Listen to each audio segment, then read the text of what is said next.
निकाय चुनाव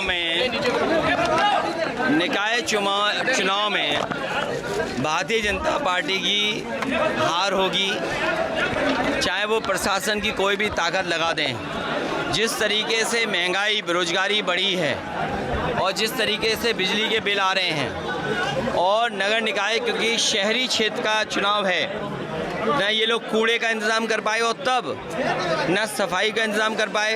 याद कीजिए प्रधानमंत्री जी ने पैर धोए थे, खुद झाड़ू लगाया।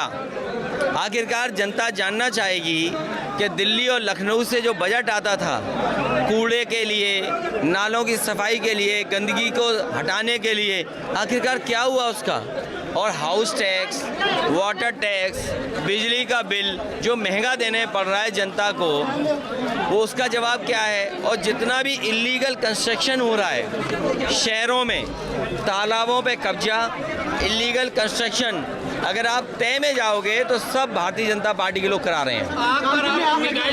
आपने ट्वीट किया, डिप्टी सीएम आ गए, सांड पर आप कई बार ट्वीट कर चुके, कोई प्रतिक्रिया नहीं हुई। नहीं, सांड पे इसलिए नहीं आ रहे हैं क्योंकि अंतोगत्वा इन्हें सांड की सफारी बनानी पड़ेगी।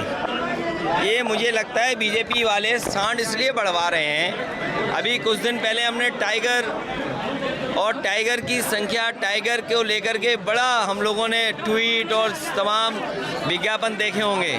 मुझे लगता है 5-6 महीने बाद सांड के भी इसी तरह ऐड आएंगे कि सांड सफारी सरकार ने शुरू की है। चुनाव के लिए क्या सरकार डरती हुई नजर आ रही है, जहां एक और डिप्टी सीएम बोल रहे हैं कि मुझे जान का खतरा है। क्या लग रहा है, चुनावी स्टंट है या फिर वाकई में अखिलेश यादव के ग्लैमर में डर रहे हैं? ये जो बेरोजगारी है और महंगाई, सरकार ये कहती है कि 100 में केवल 4 बेरोजगार हैं।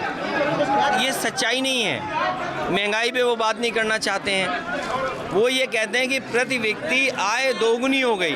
अरे कौन इस बात को मानेगा कि प्रति व्यक्ति आय बढ़ गई है, केवल 4 100 में से बेरोजगार हैं, और जो पैसा इन्हें लाना था इन्वेस्टमेंट के लिए वो पैसा आया नहीं।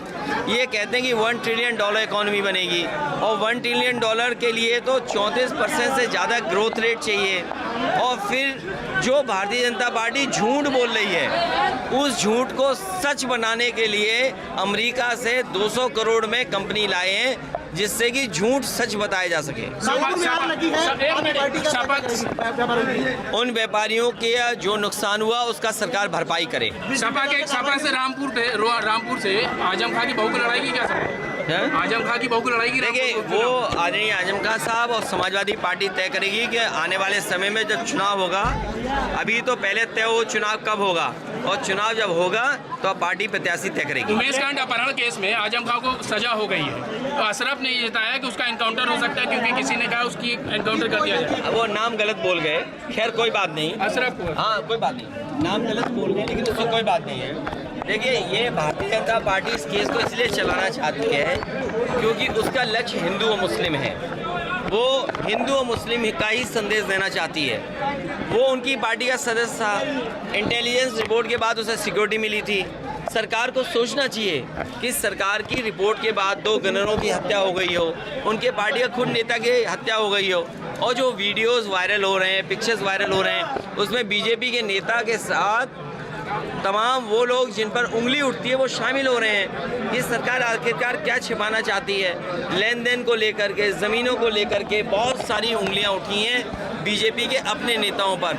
उन सब चीज़ों को छिपाने के लिए जानबूझ करके हिंदू मुस्लिम कर रहे हैं। काशीराम मूर्ति की प्रतिमा की अनावरण करने जा रहे हैं, कहा जा रहा है सपा बीएसपी के वोटर बैंक में आप सेंध लगाने जा रहे हैं। देखिए नेताजी ने और मान्यवर काशीराम जी ने दोनों मिलकर के इटावा में एक रणनीति बना करके और एक नई सियासत को जन्म दिया था। माननीय काशीराम जी बहुत चुनाव लड़े थे लेकिन लोकसभा नहीं पहुंच पा गए थे। नेताजी की रणनीति की वजह से माननीय काशीराम जी लोकसभा में पहुंचे और बहुजन समाज को एक नई दिशा राजनीति को नेताजी ने दी थी। तो इसलिए मैं उनको बधाई देना चाहता हूं जिन लोगों ने माननीय काशीराम जी की प्रतिमा को लगाया है, मैं उसके अनावरण में जा रहा हूँ। बीजेपी ओबीसी वोटर को साधने के लिए राजभर को साथ। देखिए, बीजेपी ओबीसी को कभी सम्मान नहीं दे सकती।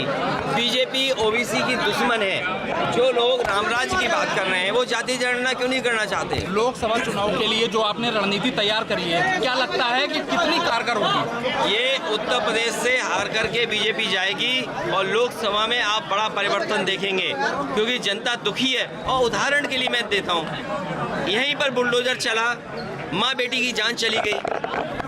यहीं पर पुलिस ने बलवंत सिंह की हत्या कर दी। चुनाव था तो एक व्यापारी जो गोरखपुर में मारा गया था, उसकी मदद की, पत्नी को सरकारी नौकरी दे दी। आपने बलवंत सिंह की पत्नी को सरकारी नौकरी क्यों नहीं दी? बुलडोजर से जिस परिवार को मार दिया गया, उस परिवार के किसी को सरकारी नौकरी क्यों नहीं दे रहे हैं आप? क्योंकि चुनाव नहीं है। नमस्कार, मैं हूं मानक गुप्ता। अगर आपको हमारा ये वीडियो पसंद आया हो तो इसे लाइक और शेयर जरूर करें, और हाँ, हमें सब्सक्राइब और फॉलो करना ना भूलें, ताकि आप देश और दुनिया की कोई खबर मिस ना करें। तो जुड़े रहिए हमारे साथ और देखते रहिए News 24।